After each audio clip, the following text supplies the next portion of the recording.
है कि क्या यूपीआई अब चार्जेबल हो जाएगा। यूपीआई जो कि इंडिया के सबसे पॉपुलर चीजों में से एक है, लिटरली क्या उसमें अब पैसे लगेंगे। मैं आपको सिंपली बता दूं, ऐसा कुछ भी नहीं है। आप जिस तरह से यूपीआई का प्रयोग करते हो वो वैसे ही करोगे और एक भी रुपया चार्ज नहीं लगेगा। चार्ज कहाँ लगेगा वो आपको जानने की जरूरत है। वीडियो को तुरंत लाइक कर दो, 1 सेकंड लगेंगे। जब भी कोई न्यूज आती है तो बढ़ चढ़कर हर जगह उस चीज को दिखाया जाता है, जैसे कि क्या हो गया, लेकिन एक्चुअल में तथ्यों को यानी फैक्ट्स को हमें जानना चाहिए। आजकल हर ठेले वाले से लेकर बड़े बड़े मॉल में या ऑनलाइन हर जगह यूपीआई यूज होता है। अप टू 1.1% चार्ज लगेगा यूपीआई पे, ऐसा कहा जा रहा है। यानी अगर इस बात को देखें हम लोग, इस फेक न्यूज को देखें, तो ये कहा जा रहा है कि 50,000 का ट्रांजैक्शन करोगे तो 600 रुपए चार्ज लग जाएंगे। ऐसा कुछ भी नहीं है। तो यूपीआई से जो आप पेमेंट करते हो वो 2 तरीके से करते हो। पहला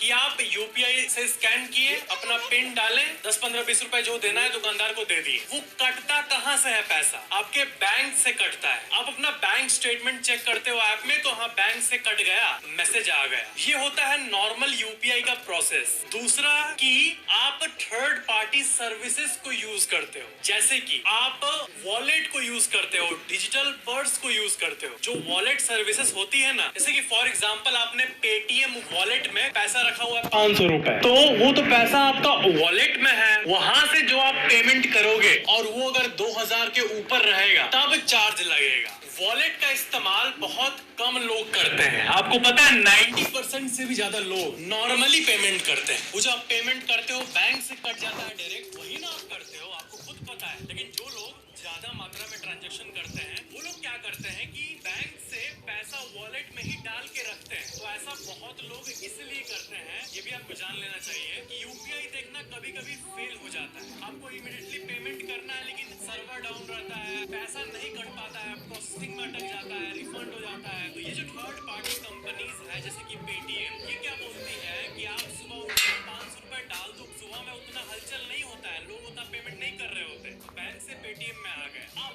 दिन भर में आपको जितना भी जहां भी पेमेंट करना है वो आप सीधा वॉलेट जो है वहां से डायरेक्टली पे कर पाओगे एकदम इजीली, बिना बैंक के इन्वॉल्वमेंट के, क्योंकि बैंक से शुरू में ही आपने सारा पैसा काट के वॉलेट में डाल रखा है इजी के लिए, ताकि बैंक का सर्वर डाउन भी हो जाए तो हमें क्या फर्क पड़ता है, हमारा पैसा तो वॉलेट में है। और वॉलेट कंपनीज डाउन नहीं होती, वो हमेशा ऑन रहती है, तो आपका पेमेंट सीमलेस हो पाता है। तो वो जो चीज है वॉलेट से पे कर रहे हो, वॉलेट में पड़े पैसे को आप पेमेंट के लिए यूज कर रहे हो, वहां पे चार्ज लगेगा। ये नहीं कि आपका नॉर्मल पेमेंट में चार्ज लगेगा। इंडिया की गवर्नमेंट चाहती है कि पूरा इंडिया कैशलेस बने ताकि ब्लैक मनी का भी खात्मा हो। वो उतना एफिशिएंटली हो नहीं रहा था। बहुत लोग अब भी कैश यूज कर रहे थे बहुत मात्रा में, लेकिन जब से यूपीआई आया है तब से ये बहुत कम हो गया है कैश का यूज, और लोग डिजिटल पेमेंट्स की तरफ बढ़ रहे हैं। और अगर सरकार नॉर्मल यूपीआई पेमेंट में कुछ चार्ज लगा दे तो लोग यूज करना बंद कर देंगे। जो वायरल हो रहा है यूपीआई, ये बंद हो जाएगा। सरकार को ये बात पता है और इसीलिए वो नॉर्मल पेमेंट जो कि 90% से भी ज्यादा लोग यूज करते हैं उसमें चार्ज नहीं लगाई, स्पेशल केस में ही चार्ज लगा है। ये बात आपको समझने की जरूरत है। पीपीआई एक टेक्निकल टर्म है जो कि अभी चर्चा में है, प्रीपेड पेमेंट इंस्ट्रूमेंट। वो उसी को कहा जाता है, वॉलेट को। आप में से 70% लोग एटलीस्ट नॉर्मल यूपीआई पेमेंट करते होंगे, 30% लोग वॉलेट यूज करते होंगे। इसलिए टेंशन बिल्कुल भी मत लो। आपका जो डे टू डे